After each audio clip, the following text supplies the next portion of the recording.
Think about this. If you needed surgery, would you bid out the procedure to doctors and hospitals and other places in the country, people you had never met, just to save money? It's happening more and more because even when they say it's not, it's always about money.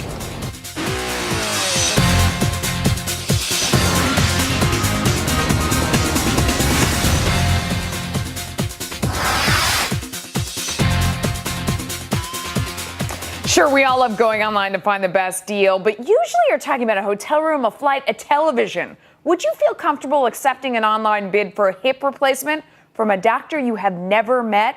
It is the newest wave in comparison shopping, and the website MediBid has made it a reality, giving people the chance to evaluate offers from doctors across the country and then travel to get the care of their choice. Here to discuss how it all works is MediBid's president, Ralph Weber. Ralph, what's the experience? I go online, what happens?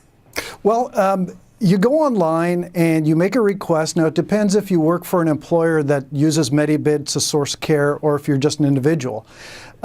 So you make a request and you can put in your parameters, a few health questions, your height, your weight, any medication allergies. You can put in how far you're willing to travel, if at all. And then you request a bid. You can review all the doctor's profiles, so you see where they went to medical school, what their training was, what their experience is, how many of these procedures they do every year. So you really get to see a lot about the quality of the doctor, as you make the request. Wow. Which, with traditional insurance, I mean, all you know is in-network or out-of-network. Yeah, you really don't know that much. I mean, although you are able to ask people in your community generally, especially if your community is smaller, then everybody sort of knows everybody. I have a lot of questions about all that. Okay, so if I'm an individual, do I have to join and pay a fee in order to be able to go and look if my employer is not a member? Yeah, if your employer's not a member, you can pay $25 just to make one request or join for $4.95 per month. And then $4.95 per month is a one-year commitment, and then you can go on anytime you like and make requests. So, the biggest question I'm sure that everyone out in the audience has is what kind of doctors do you have on the network? I mean, does it include everyone? Is it just a small group? I mean, what percentage would you say of the doctors in America are available on your website? Well, not a huge percentage. We look for doctors that are not the mainstream big box type of providers. Doctors prefer getting cash at the time of care. The traditional insurance model where they will charge one price, that's called the charge master, and then the carrier reprices it to the allowable, and then they're paid a portion of that. It sometimes takes 120 days or so for them to get their money. So the doctors like getting paid at the time that the care, and also they get to set their own prices. Yeah. With traditional insurance, they're told what they're going to be paid, and that's it. No, that's interesting. They get to set their own price and see what the market will bear. A lot of our viewers tweeted in and said, it's very normal for people to travel to Sloan Kettering or to travel to MD Anderson for cancer treatment. Right. So they're familiar with the idea of traveling for big names. Do you have big names like that on your site? Yes, as a matter of fact, we do. Baylor in Houston, MD Anderson is participating on a very small level. Yeah. We have talked to Curl and Job in Los Angeles. They kind of were looking at it. They haven't made a final evaluation. Yeah. So absolutely, we do have, we have overseas facilities too, like Bumrungrad in Bangkok. Well, let me ask you about how some of the financials work. Okay, so say I get to, the doctor looks great online, I look at his, for whatever you can tell. I mean, I have the same problem when I'm kind of on my own health network and you're looking and you see their education, but until you go see them, you don't really know them. So say you get out there and you meet them or you see the hospital and you don't feel good about it. What happens then? Do you lose the travel money? How do the financials work? Okay, well, I mean, if you've paid for your own flight, then yeah, I mean, you've had sort of a 2-day vacation, I guess, or whatever.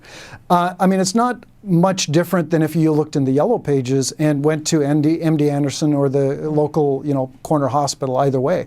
I mean, if you get there, you don't like the physician for whatever reason. Now, keep in mind, you've had a lot of transactions before you get to there.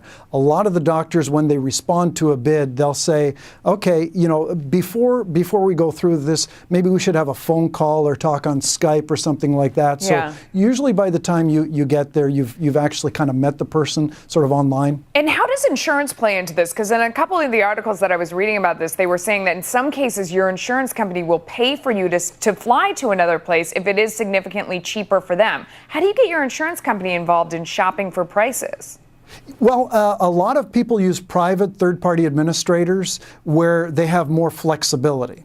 And it has to be right in the plan document where it will allow. Some of the big carriers won't actually allow you to negotiate a better price without considering it out of network, which means you pay more of a deductible.